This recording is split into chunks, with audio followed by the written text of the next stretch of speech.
Boa noite a todos. É com muita alegria que nós estamos fazendo essa terceira jornada de lives temáticas. Eu estou com a quarta jornada na cabeça. Agradecendo à Universidade Federal de Alagoas, ao Instituto de Química e Biotecnologia, agradecendo também a nossa Pró-Reitoria de Extensão pelo edital FAO Conectada e agradecendo ao grupo de pesquisa Quiciência, que é um grupo de pesquisa em ensino e extensão em química. Hoje, a gente vai ter a nossa última live dessa terceira jornada, mas nós já estamos organizando a nossa quarta jornada. A gente vai fazer isso durante todo esse período de pandemia para estarmos com vocês, sempre compartilhando conhecimento. Eu gostaria de dar algumas informações antes de a gente iniciar, literalmente, essa última jornada esse último dia de jornada de live temática, que será sobre janela de oportunidades para autistas, que será conversado hoje com a psicóloga Marina Brandão. Eu comentei com vocês ontem que o curso de formação continuada para professores, na parte de contextualização e abordagem CTSA, ele vai ter início no dia 22 de junho e vai até o dia 22 de julho, certo? As inscrições elas já estão abertas. Então, se você quiser participar, se você é professor da área de Química, especificamente, certo? São 60 vagas. Mas se você é professor da área de Química ou estudante do curso de Química Licenciatura, o curso, ele tem como público-alvo você, certo? Mas é aberto também para outros professores. A inscrição, se você quiser se inscrever no curso, você precisa entrar na página da UFAL e na parte de extensão, clica na parte de extensão e nessa parte vai ter cursos e eventos. Quando você clicar em cursos e eventos, vai aparecer todos os cursos e eventos que estão acontecendo durante este período na UFAL. Então, você se inscreve. Se você ainda não fez o cadastro no SIGA-A, aí você realiza o cadastro, certo? Algumas vezes é um pouco burocrático, porque às vezes você faz o cadastro e não consegue se inscrever de primeira no curso, né? É uma dificuldade que a gente tem, que várias pessoas relatam. Mas aí você tenta uma segunda, uma terceira vez até você conseguir se inscrever no curso.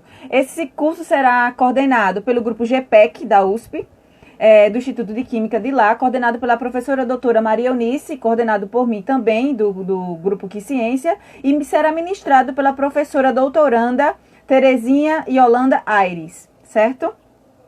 Hoje, nossa live será sobre janela de oportunidades para autistas. Nós iremos conversar com a psicóloga Marina Brandão. Eu vou ler para vocês um currículo da Marina, mas, como de costume, a própria psicóloga vai poder se apresentar de maneira mais informal para que a gente possa conversar de maneira mais descontraída, certo? A psicóloga Marina, ela possui graduação em psicologia pelo Centro Universitário SESMAC, especialização em perícia psicológica pelo SESMAC também, formação em análise do comportamento aplicada e estratégias naturalistas no Instituto Singular Maíra Gaiato. Especialização em intervenção ABA para autismo e deficiência intelectual, com certificação internacional de excelência. Lato Sensu CBI de Miami, Educação e Neurociência e Centro Universitário Celso Lisboa, que está em andamento. Atualmente, ela é psicóloga clínica na Associação de Pais e Amigos de Autista, Assista, psicóloga clínica infanto-juvenil na Envolver, Núcleo Terapêutico e de Estudos e psicóloga clínica na Sinapse, Reabilitação Neurofuncional. Já prestou serviços para a nossa universidade, a Universidade Federal de Alagoas, na qualidade de supervisora de campo, vinculados ao curso de graduação em Psicologia no campus Arapiraca, Unidade Palmeira dos Índios. Tem experiência na área de psicologia, com ênfase em psicologia do desenvolvimento humano, autismo, transtorno do desenvolvimento e avaliação psicológica. Então, vou convidar a Marina para estar conosco. Marina, se você já estiver, por favor, nos dê um oi, para que eu possa ver que você já está aqui conosco e possa convidá-la para a nossa conversa, para o nosso diálogo. Pessoal que ainda não preencheu a ficha de inscrição para receber certificado dessa jornada de lives, é só acessar o link da bio, certo? O pessoal da equipe deu uma reforçada, entrou em contato comigo, para reforçar que vocês precisam fazer a inscrição online, certo? O formulário individual e o formulário geral da jornada. Aí, se o pessoal da equipe também estiver acompanhando, que provavelmente está, eu gostaria que vocês explicassem aqui, escrevendo também para o pessoal que queira o certificado. A Marina já entrou, vou convidar ela para estar conosco. Olá, Marina, boa noite. E aí, como vai, Monique? Tudo jóia? Aí com você, nesse período de isolamento social. Tempos difíceis, né? Mas ressignificando. É verdade. Marina, eu lhe apresentei de maneira formal, assim, lendo o seu currículo, mas como de costume, a gente sempre pede para que o convidado se apresente de maneira informal, para que a gente possa conhecer. Então, fala para a gente primeiro quem é a Marina nesse ramo como ela chegou nesse ramo da psicologia e especificamente nessa questão de trabalhar com autismo. É verdade, né? Eu estava fazendo uma viagem no tempo hoje, quando estava me preparando para essa live, e estava lembrando, né? Eu sou formada há 5 anos, iniciei toda a minha trajetória no serviço público. E chegou um momento em que eu precisei desbravar novos caminhos, romper os meus limites, e me apareceu os estudos mesmo em análise do comportamento, neurociência. Então, eu resolvi tirar minha licença do serviço público e trabalhar só com autismo, né? É uma radicalidade, mas que tem me feito muito feliz. Trabalhar com análise do comportamento, neurociência. É isso aí. Por que foi que você sentiu vontade de trabalhar com autismo? Já explicando para a gente o que é o autismo e por que atualmente a gente chama muito de TEA, né? TEA. Uhum. O autismo é um transtorno do espectro autista, né? O TEA, né? E é uma limitação. Estou um pouco nervosa. Não Mas é fica, uma não fica. condição do neurodesenvolvimento, né? A minha primeira live, mas vamos lá.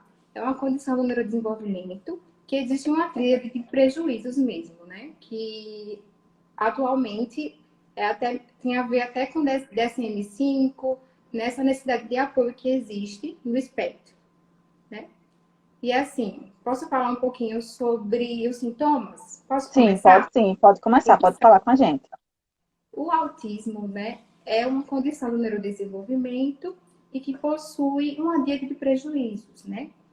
Tem a ver com a comunicação social, os comportamentos estereotipados, repetitivos e interesses fixos e restritos, né?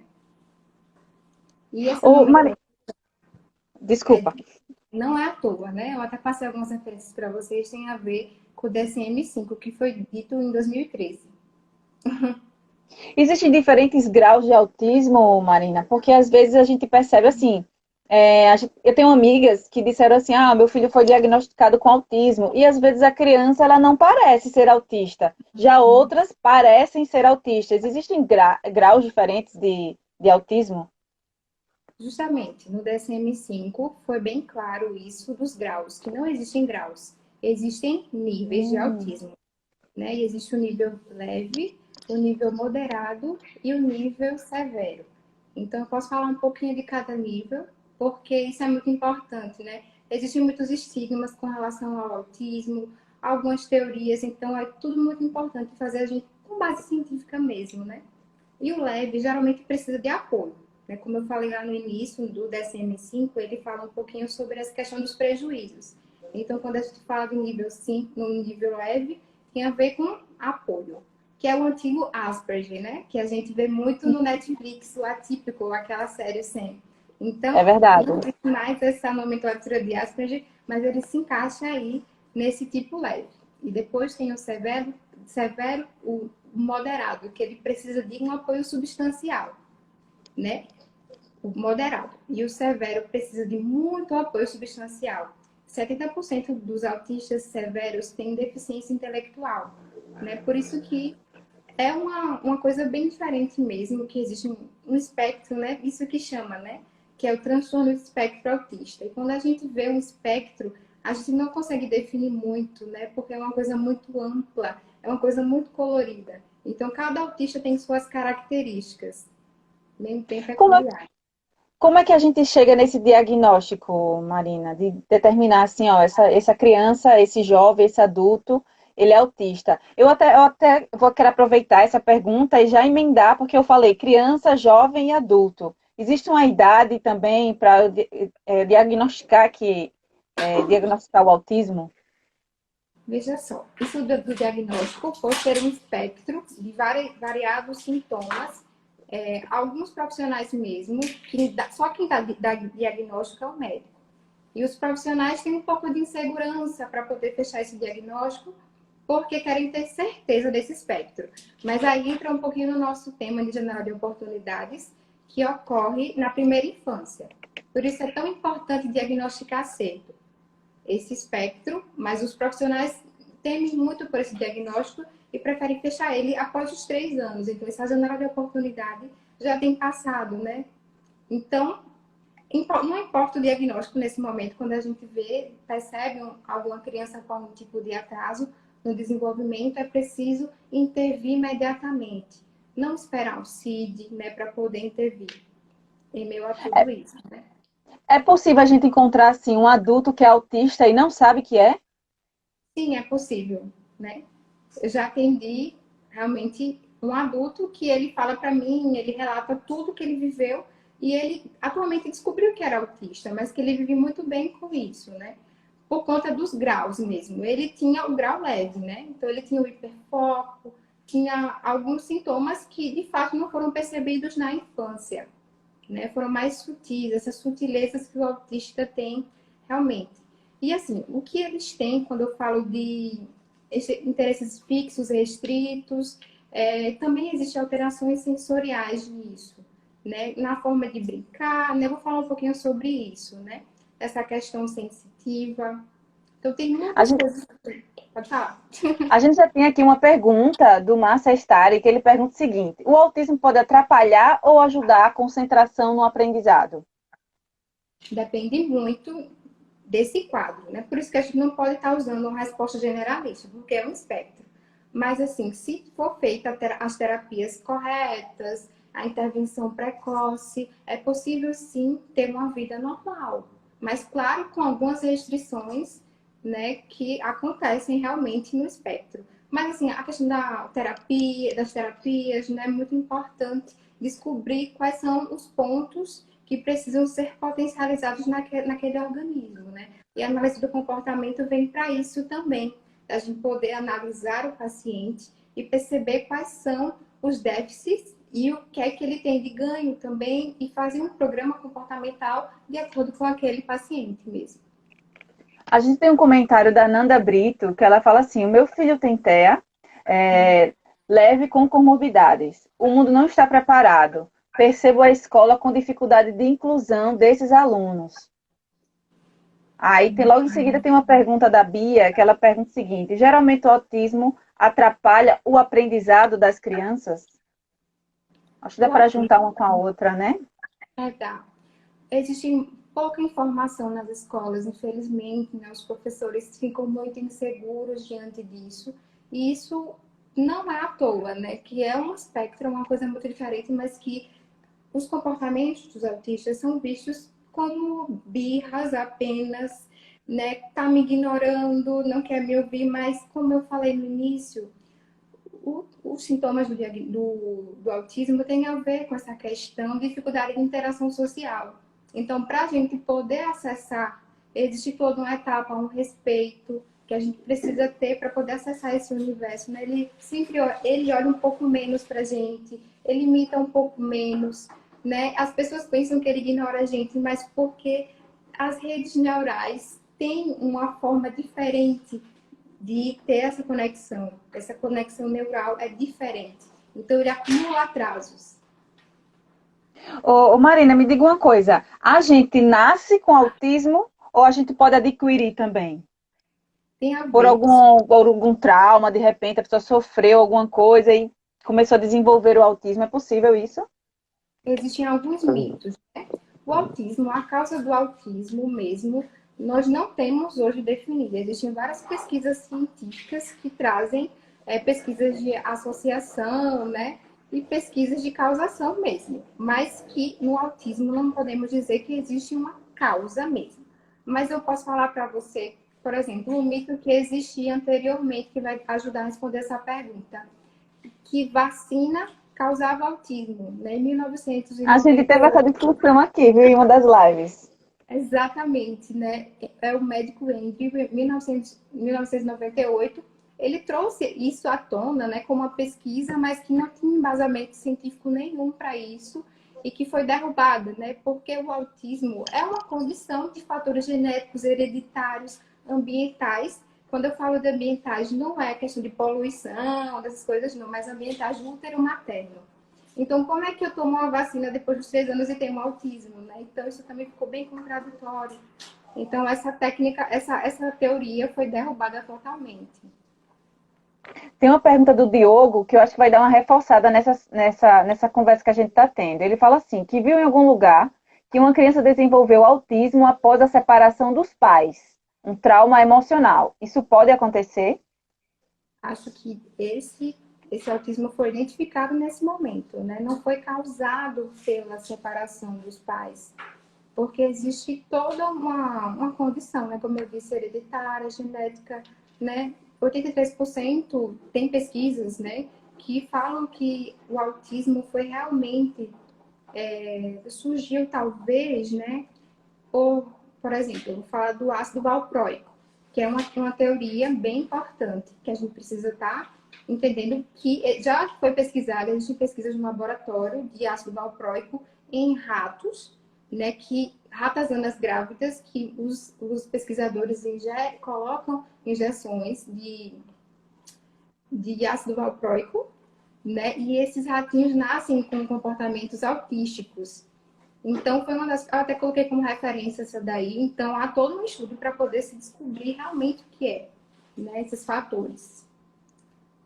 A gente tem aqui a Maria, que ela dá boa noite a todo mundo, e ela pergunta assim: todos os níveis têm direito a tutor?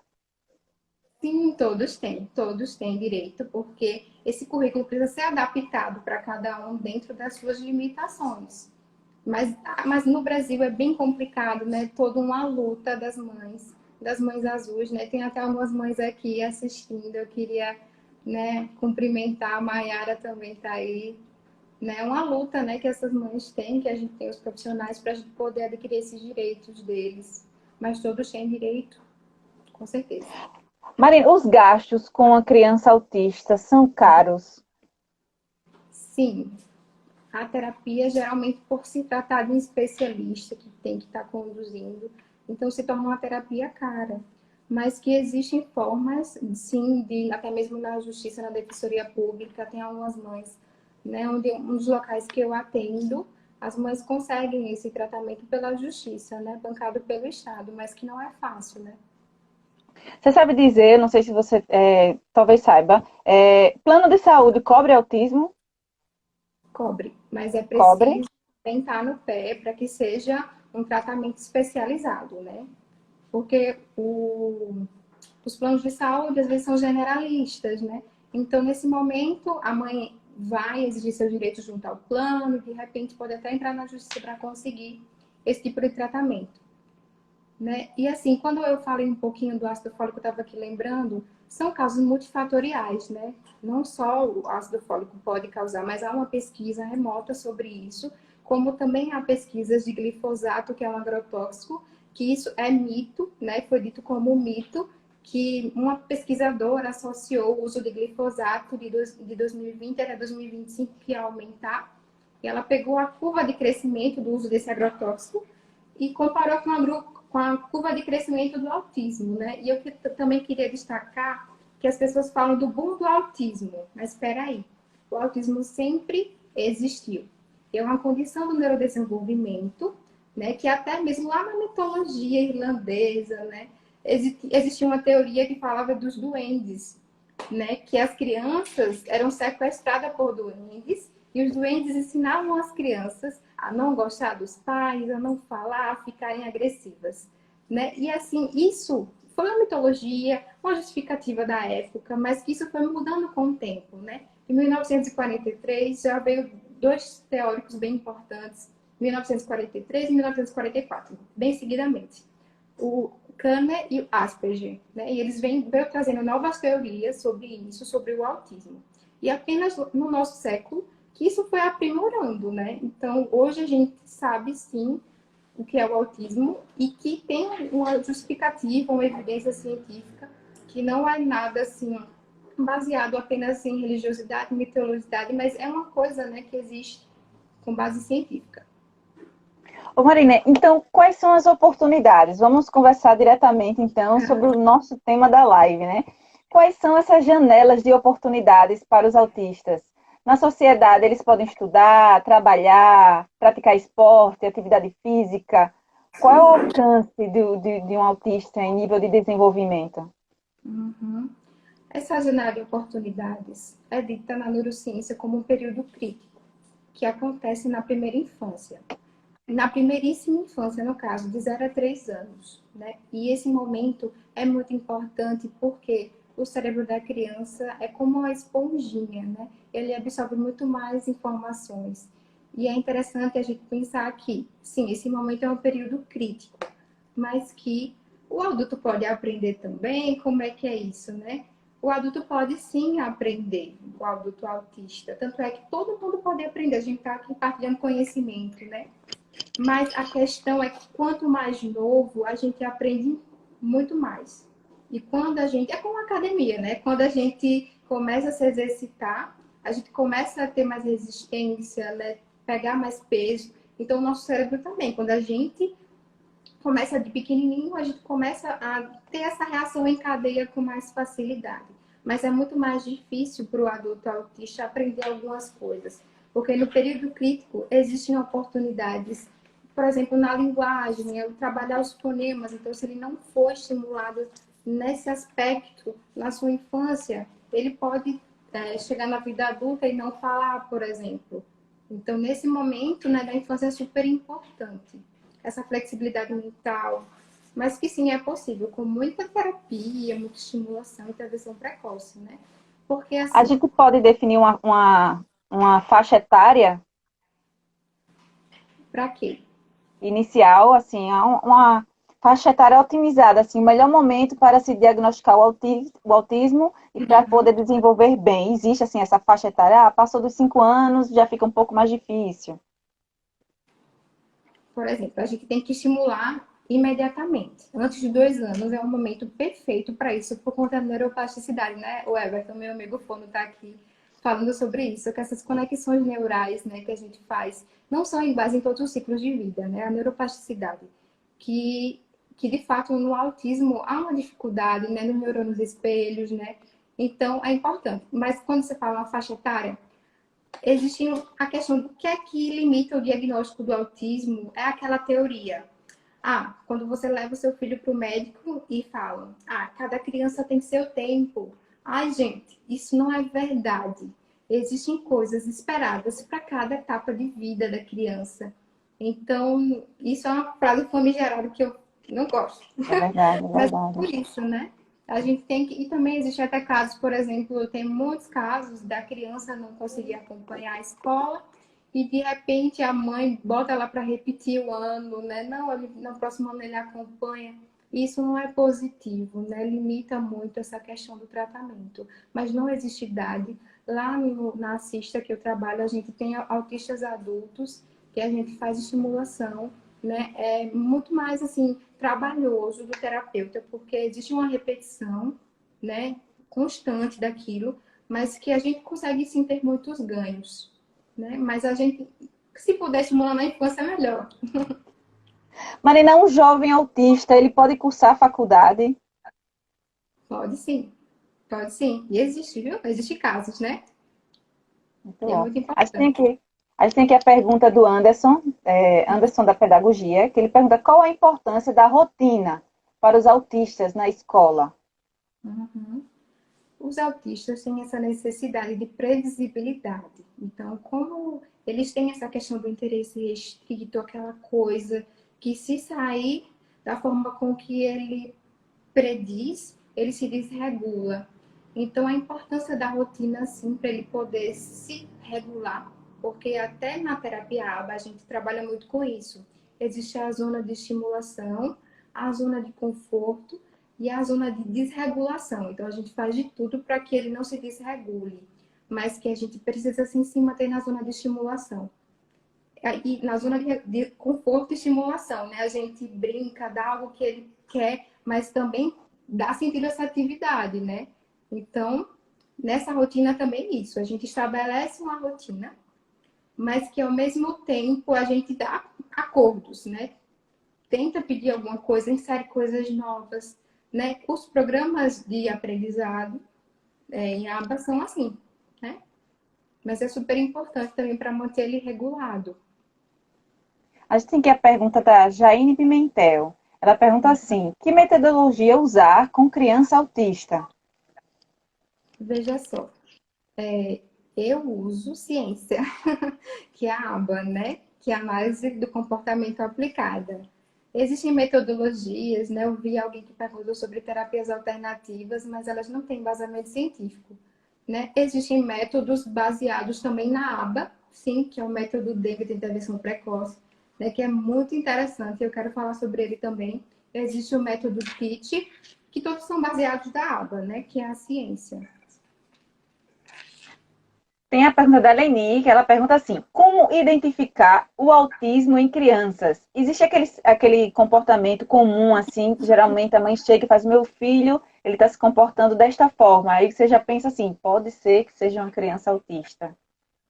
Nos bebês com transtorno, geralmente, né, o bebezinho mesmo, né, quando a gente fala assim, de 6 meses, né, geralmente os bebês a gente espera deles babucios, né, olhar para o adulto que imita, mas geralmente os bebês TEAs, eu até tenho o Davi aqui que eu peguei para ajudar vocês. O Davi, por exemplo, ele é um bebezinho, senta direito. Geralmente os bebês com TEA ficam olhando muito para os dedinhos, né? Ele não olha para o adulto que o imita. Ele está olhando para o dedinho dele que é mais importante. Essa questão desse interesse restrito, entendeu? Ele fica, por exemplo, olhando movimentos repetitivos, né? Ele se interessa mais por isso daqui, que é super colorido, essa roda aqui, super colorido, do que para o adulto. Essa parte da comunicação social, né? Que eles têm essa dificuldade.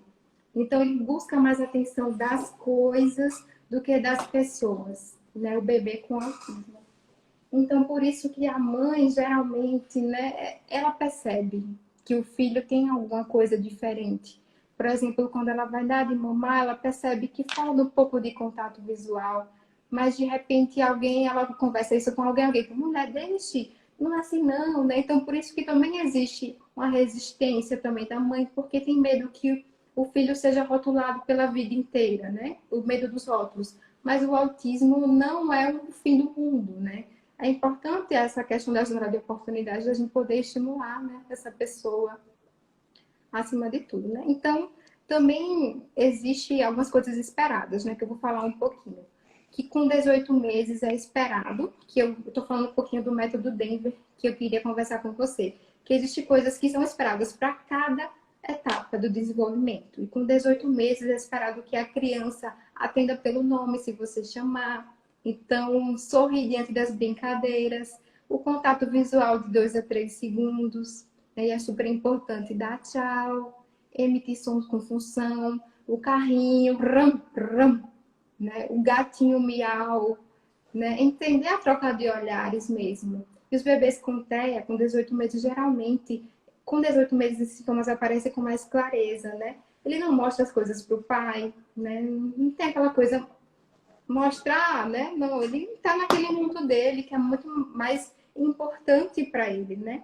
Por conta dessa questão dos neurônios espelhos, dessa alteração que ele tem neural, né? De pensar mais nesses interesses que são dele mesmo, né?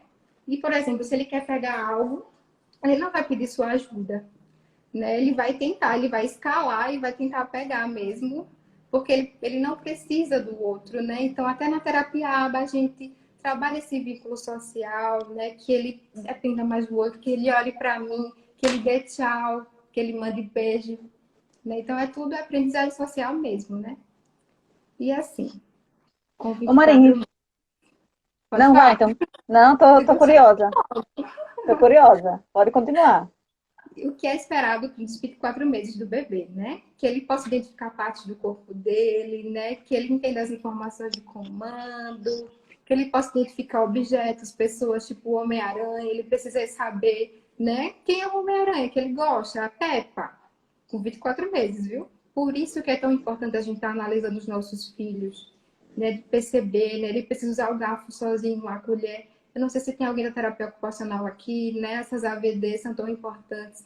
O profissional também, a gente não trabalha sozinho só a psicologia, a gente trabalha com a fonoaudiologia, a terapia ocupacional, a pedagogia, a psicopedagogia, esse trabalho, né, interprofissional, né, é muito importante.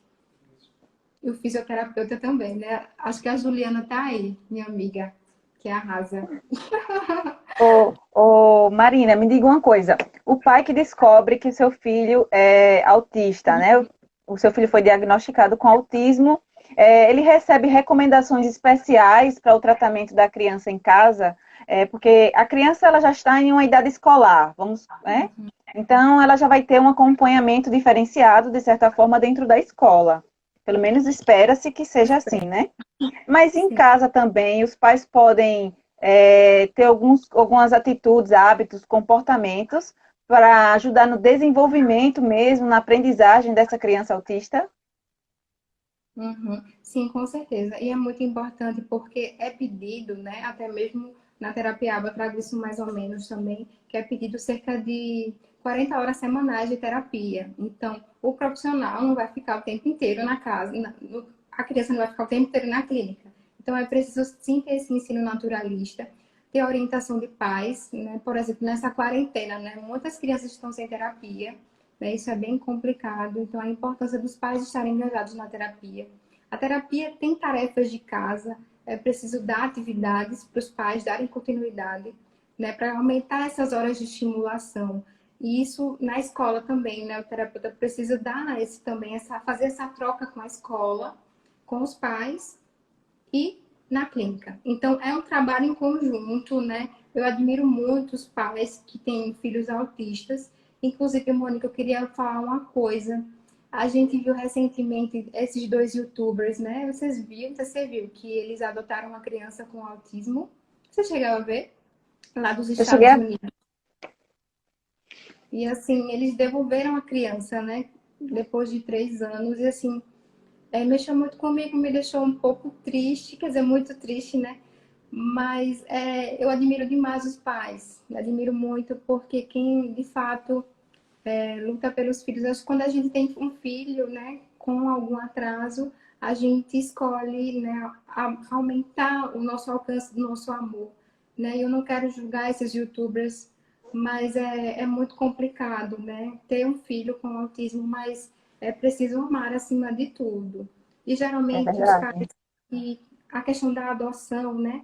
Geralmente eles esperam, né, as expectativas de ter um filho com menos de 2 anos, com olhos claros, aquela coisa de perfeição, né? Por isso que tem tantas crianças com deficiência que não são adotadas. Mas assim, eu só gero essa reflexão porque a gente precisa não esperar tanto, né? Se Deus dá um filho diferente pra gente, né? Eu já, no meio disso tudo, eu ainda fui pesquisar um caso de uma mulher que de fato adotou uma criança com autismo e ela sim buscava uma criança perfeita, mas ela de repente foi para o abrigo e quando chegou lá, o menininho abraçou as pernas dela, né? Aí ela adotou ele tem autismo, então ela dizia, ele que me escolheu. Isso foi Que muito lindo. legal, mostra, né? Essa Sim. importância. A gente está com várias perguntas. Eu vou fazer as perguntas em batelada para ver se a gente consegue responder o máximo de perguntas possível. A Nanda Certo. Brito, ela pergunta assim: qual a dica que você dá às famílias para preparar essas crianças, adolescentes, crianças barra adolescentes, para o mercado de trabalho?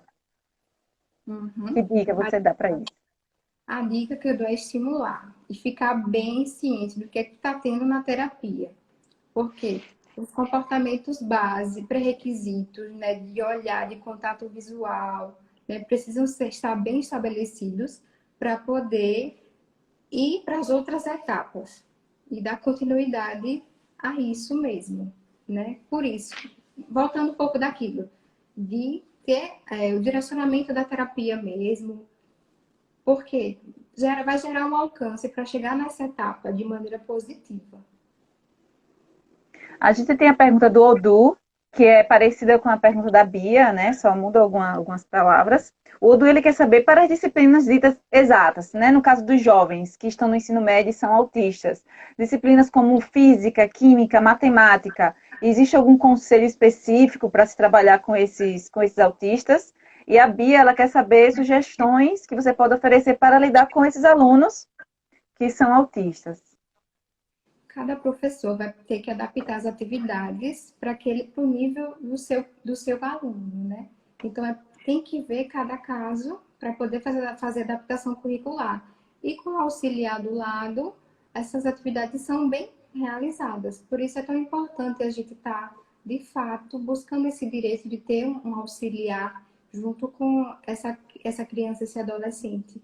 Mas as atividades são adaptadas, sim. Não quer dizer que são mais fáceis, tá, gente? Mas são adaptadas diante das limitações daquele indivíduo, né? Marina Débora, ela está fazendo uma pergunta. Ela faz assim. Ela fala: Oi, Marina, boa noite.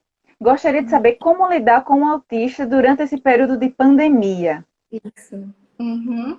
É difícil para a gente, né? Então, como lidar? Com certeza. A gente sabe que o autista tem essa necessidade de rotina, né? E de repente ele não ir para as terapias dele, ele está em casa o tempo inteiro. Então é preciso ter alternativas.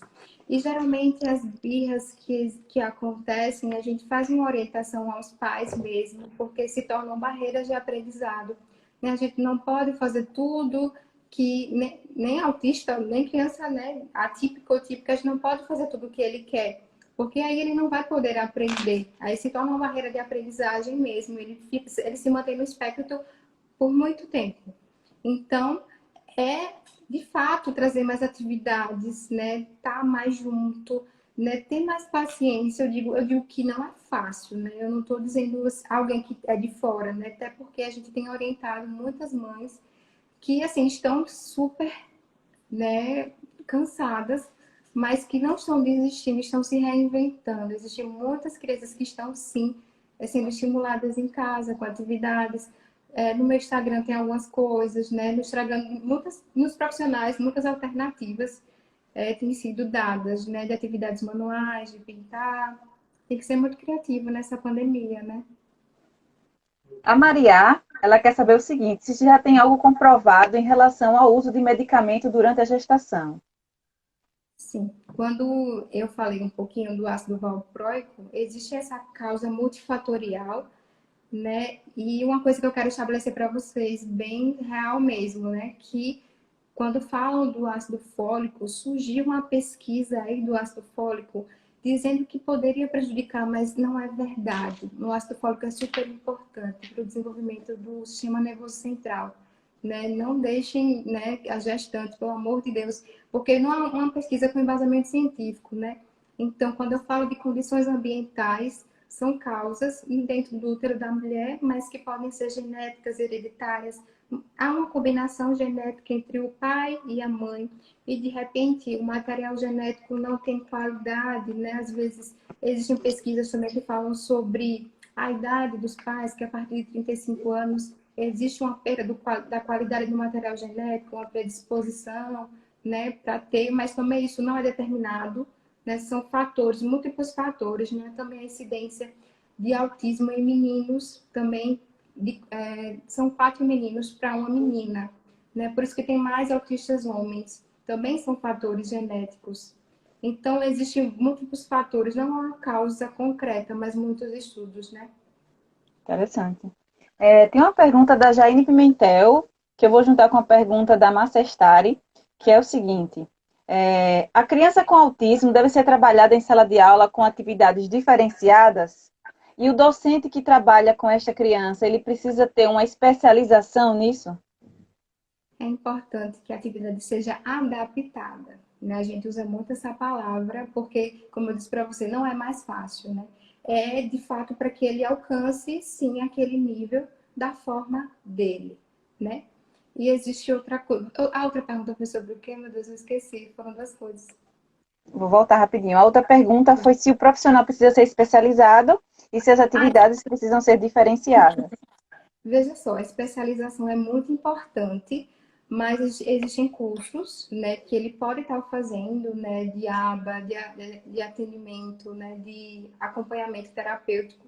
Né? Existem muitos cursos que ajudam a ter essa visão para poder adaptar essas atividades, né? Mas a especialização é perfeito, né? Especialmente para o pedagogo, né? Eu trabalho com pedagogas e é muito importante, né? O olhar delas, a intervenção delas nas nossas atividades. A Nanda Brita, ela quer saber se você tem algum conhecimento sobre as terapias alternativas. As terapias alternativas, eu sou suspeita, né? Eu trabalho muito baseado em evidência, em ciência e neurociência. As terapias alternativas, né? Uma das assim que eu me identifico, que eu acho legal é a musicoterapia, né? Traz muitos benefícios no tratamento, né? Mas é a única que eu tenho propriedade para falar, né? Que funciona. A musicoterapia é muito importante, né? Mas existem O, outras. o Biofismato faz uma pergunta interessante, que ele quer saber se é comum os autistas ficarem com movimentos repetitivos. Ele repara que alguns alunos, ele repara esse tipo de comportamento em alguns alunos dele que é autista, mas ele não sabe se é um efeito colateral de alguma medicação ou se é o comportamento comum. Quando eu falo de interesses restritos e repetitivos, existem estereotipias. Eu vou falar um pouquinho sobre isso, né? Que as estereotipias motoras, eu vou pegar o Davi de novo, são os flaps, que eles ficam assim, né? Pode ser que ele tenha visto o aluno dele fazendo isso, são os flaps. E geralmente os flaps não é determinado, mas que é uma forma de se regular sensorialmente, né? E é típico do autismo. Né? Tanto os flaps, que são estereotipias motoras, e também existem as estereotipias vocais, que são as ecolalias, que eles começam a repetir palavras sem função, começam a repetir algum desenho que viu, ou se você fala uma coisa, ele repete, mas que não tem um contexto, mas é uma maneira de se regular, né, sensorialmente, né? E assim, quem pode falar muito bem disso está aqui até do meu lado, o Rodrigo, ele é terapeuta ocupacional, né? Que o TO tem um papel muito importante sobre isso, sobre as alterações sensoriais no autismo também. Muito bom, manda um abraço aí para o Rodrigo. Então, sim, O Leandro, ele fala o seguinte, apesar da graduação em Química que ele fez, apesar da graduação em Química, ele fez uma pós em Psicopedagogia e recentemente um curso em Neuropedagogia. Mas ele fala que o tema autismo é pouco abordado. Mas ele gostaria de saber qual a principal fonte de formação nessa área. a maior fonte de informação é a análise do comportamento. Não falo muito disso, porque é a única terapia baseada em evidência mesmo que a gente vê resultados mesmo.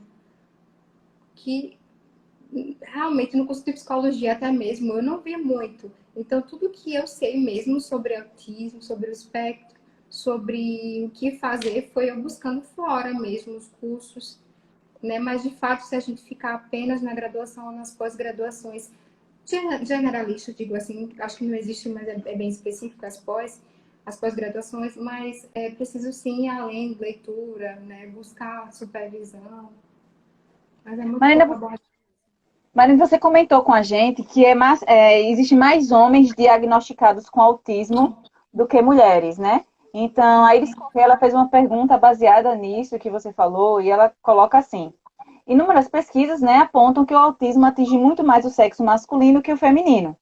E muitas vezes o diagnóstico das mulheres se dá tardiamente. Esse fato teria alguma relação com a diferença de comportamento, papel social que se é dado ou esperado de homens e mulheres? Veja só, existe uma teoria do copo cheio. Né? Vou até, se eu estiver errado, mas é a teoria do copo cheio em que existem, por exemplo, a carga genética feminina e a masculina. A mulher, eu estou falando o termo chulo, minha gente, a mulher consegue aguentar muito mais algumas informações do que o homem. Por isso que no homem se desenvolve com mais facilidade o autismo, mas só de combinações genéticas mesmo, que é a teoria do copo cheio, né? Que o copo do homem transborda facilmente, o da mulher demora mais para alcançar esse tipo de informação genética, né? Tô falando bem assim, sabe? Porque eu também, né? Não, não sou da área genética, né? Mas é mais ou menos assim. Mas são Tá ótimo. fatores genéticos mesmo. Mas não tem a ver muito com esse papel social, porque também acontece no ambiente que é no útero. materno. Tem a pergunta da Rayane, que ela quer saber como lidar com a hiperatividade e atitudes agressivas, não intencionais, mas por alguma contrariação nas crianças autistas.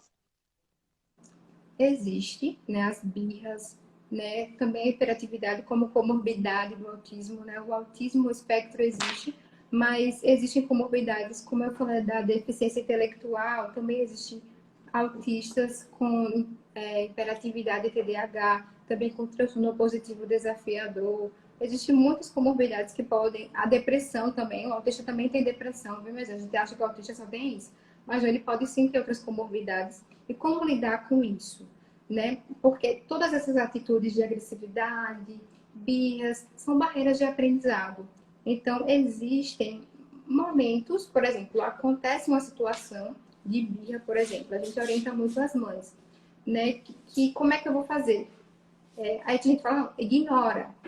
Mas espera aí, de repente essa criança pode machucar a cabeça, como é que eu posso fazer? Então, depende muito da situação, a gente vai conduzindo, vai orientando os pais de como lidar, para não reforçar os comportamentos, porque todo comportamento tem um antecedente e um consequente. Então, é preciso fazer essa análise funcional. Por que essa criança está fazendo bem? O que é que ela quer, na verdade? Né? Onde é que ela quer chegar? Qual a consequência reforçadora? Então, por isso que cada situação a gente tem que ir abordando e ver na melhor forma as melhores condutas para serem tratadas, para que quebre esse comportamento, né? Estimulando e buscando não desregular, né? Mas também estimulando sempre, né? Marina, eu vou fazer 3 perguntas, que eu acredito que elas estejam relacionadas. É, deixa eu ver, deixa eu falar certinho o nome. A Janaíne, ela pergunta o seguinte: como trabalhar em sala com uma criança autista? A outra pergunta é do Silvio, que ele quer saber o que é necessário para uma escola estar apta a lidar com autistas. E a outra pergunta é do Odu, que ele quer saber: os autistas têm dificuldade para entender o abstrato, conceitos abstratos, ou tem que ser explicações mais com exemplos mais concretos que estejam dentro da realidade dele? Porque no caso ele é professor de física e ele sabe que muitos dos conceitos que ele trabalha são abstratos. Quando a gente fala um pouquinho dos neurônios espelhos, é essa dificuldade de interpretação no autismo mesmo, que a gente fala da teoria da mente, que é uma dificuldade, por exemplo, do autista, se você fala um ditado popular, né? Casa de ferreiro, espeto de pau, ele vai ficar pensando, o pau, o espeto. Então, há uma dificuldade porque ele é muito no concreto, sabe? Por isso que é preciso ter essa linguagem e explicar para ele também o que é. Falta também na gente, né, quando surge essa dúvida, a gente tentar acessar esse universo, se conectar nesse universo, explicar. Não, mas aí esse ferreiro, para explicar, que é um ditado popular, né? E aí ele entra assim, ele entende, então já torna um aprendizado contínuo para ele. Né? Eu respondi sobre a teoria da mente. Né? E a outra pergunta foi sobre a escola, né? Isso. O que é necessário para uma escola estar apta a lidar com os autistas? Uhum. Essa aptidão há uma busca de capacitar os profissionais que estão nela, né? Recentemente, lá no instituto que eu fiz o curso de ABA, da Maíra Gaiato, ela ofereceu de maneira gratuita para as escolas formação em terapia ABA, naturalista, para os professores das redes públicas. Então, lá tem que ter a visão do gestor mesmo de buscar isso, de capacitar os seus profissionais. E a primeira pergunta foi o que fazer na sala de aula com, né, Isso. a criança ou o adolescente. É simplesmente observar. Observar quais são as necessidades, perceber ter esse potencial, olhar aquela criança, aquele adolescente no seu potencial e tentar fazer com que ele alcance, avance, né? Aquilo que é dito na escola, né? Como ser facilitador mesmo desse processo. A criança, quando ela está na sala de aula junto com outras crianças, ela pode fazer a mesma atividade proposta para as outras crianças ou ela precisa de uma atividade diferenciada? Essa adaptação, né, que a gente falou um pouquinho, né, que é necessário ter, dependendo muito da situação, né? Mas tem toda uma adaptação da atividade. Por isso que tem que ter esse olhar singular sobre a criança ou adolescente. E o professor precisa chegar junto, dialogar com a terapia, as terapeutas, os terapeutas, dialogar com os professores mesmo, né? Fazer essa rede mesmo para a gente poder fazer com que essa criança evolua, né? Por exemplo, na clínica que eu trabalho, em uma delas, a gente sempre está querendo estar em sintonia com os professores, porque, por exemplo, ele trabalhou alguma atividade na escola, né? De repente eu posso evocar essa memória dele, trazendo alguma coisa também na clínica, para fazer essa coisa da continuidade, né? Para não ficar nada muito solto, né? E ele também possa lembrar, né? Fixar na memória. Por isso é uma rede, né? Essa intervenção. Tem uma pergunta aqui do Yuri Joel. A gente chegou a conversar um pouco sobre isso logo no início, mas eu vou fazer a pergunta dele porque a gente pode dar uma reforçada. Ele pergunta o seguinte: existe a possibilidade da inserção do autista no meio acadêmico e no mercado de trabalho? Existe algum espectro? Peraí que deu uma travadinha. Yuri, peraí, eu perdi tua pergunta. Existe algum espectro que não afete tanto a parte cognitiva? Sim, a gente lembra dos níveis, né? O nível mais leve e o moderado. De fato, o severo geralmente vem como comorbidade a deficiência intelectual, então é mais complicado ele está inserido nesses ambientes. Mas os outros níveis mais leves, é possível sim estar fazendo essa adaptação. Né, A na Sheila escola. faz uma pergunta interessante, porque ela pergunta assim: a gente sabe que nesse período de isolamento social, período de pandemia, as aulas estão acontecendo online, né, Isso. em todas as faixas etárias. Então, a Sheila quer saber se, diante da pandemia, como poderiam ser as aulas online para uma criança autista? Depende muito da criança, né? Porque tem algumas que não conseguem nem sentar alguns minutos. Então, por isso a importância desse profissional, do professor da escola, estar tendo esse olhar de adaptação mesmo, desse currículo, né? Por isso, né? Exato. A gente vai fazer a última pergunta, para poder a gente caminhar para o encerramento da nossa live. O tempo passa muito rápido, a gente fica só com aquele sabor de quero mais. A pergunta da Janaíne Pimentel, ela quer saber, a escola ela precisa de um auxiliar para a criança autista ou só o professor em sala de aula é o suficiente? Precisa, né? Isso é direito. É direito, está previsto em lei. Eu não lembro agora qual é. Por isso que é um embasamento que as mães mesmo, né, que falam muito delas, vão atrás. E tem que ir forte mesmo, porque infelizmente não há essa visão, né, de adaptação. Então a gente tem que estar sempre no pé. E até mesmo auxiliando, né? Eu trabalho também com assistentes sociais, que a gente sempre discute sobre isso, sobre auxílio, sobre a importância de como orientar essas mães para poder elas terem esses direitos assegurados, mas é super importante. Marina, para nós encerrarmos a nossa live, fale para a gente qual a importância da pesquisa nessa área de estudo. Gente, eu estava pensando nesse momento, me preparando, e tantas pesquisas que surgem, né, que às vezes não tem um embasamento, né, que fazem a gente se iludir em alguns momentos, mas quando a gente vai a fundo e percebe que existe uma galera muito boa pesquisando. E eu sei que o Brasil tem muito atraso nisso, mas que a gente sim está lutando, né? Tem que defender o Brasil, mas que eu até passei alguns artigos, se vocês quiserem, eu passei aí para a equipe do grupo de pesquisa, passei os artigos científicos que são em inglês, porque é, geralmente aqui a gente não tem tanto, mas é muito importante essa questão desse embasamento científico. Tudo que a gente faz é baseado em evidência, tudo é pesquisa, né? O comportamento humano, existe um antecedente e um consequente, né? Isso é fascinante. Acreditar na modelação desses comportamentos, acreditar assim que essa criança, esse adolescente, esse adulto pode sim progredir com a exposição gradual, com um programa concreto, né? Essa adaptação curricular, né? Eu gostei muito das perguntas, foi muito voltado para a escola, né? E é um universo que a gente precisa assim, se adaptar, romper os muros da clínica, de certa forma, essa questão mais naturalista, de adaptar-se, de tá dando informações também para esses profissionais atuarem da melhor forma, juntos, né? Somos uma equipe. É verdade. Pelos comentários, o pessoal gostou muito, Marina, da conversa de hoje. O pessoal Desculpa, só elogiou aí. Foi excelente, foi maravilhoso. Eu concordo com o pessoal que foi muito bom. E eu gostaria de agradecer a sua disponibilidade em estar conosco, de conversar, de ser acessível a todas essas perguntas, em responder ao vivo, né? Porque é normal bater o nervosismo, porque são perguntas ao vivo.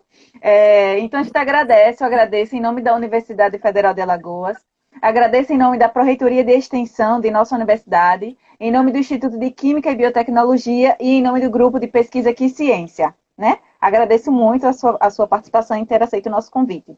E agradeço a todo mundo que acompanhou, a todos os professores que se fizeram presentes, que sempre nos acompanham, e agradecendo ao público, alunos, ex-alunos, professores da educação básica, professores de ensino superior, e as pessoas também que, de repente, não trabalham com a parte de educação, mas que gostam de conversar sobre diversos assuntos. Então, nosso muito obrigada.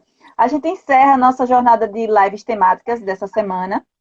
A próxima vai ser só em junho, mas a gente não vai ficar solto. Nós teremos outras lives durante a semana, que é dentro do projeto Professores de Ciência, Relatos de Experiência. Ou seja, você que é professor de ciências, de educação básica, que realiza alguma atividade inovadora, alguma atividade criativa em sala de aula com seus alunos, a gente quer saber e a gente quer divulgar o que você faz. Então, entre em contato com a gente pelo direct, fale um pouco sobre o seu trabalho para que a gente crie esse momento de uma live temática para falar sobre o seu trabalho, certo?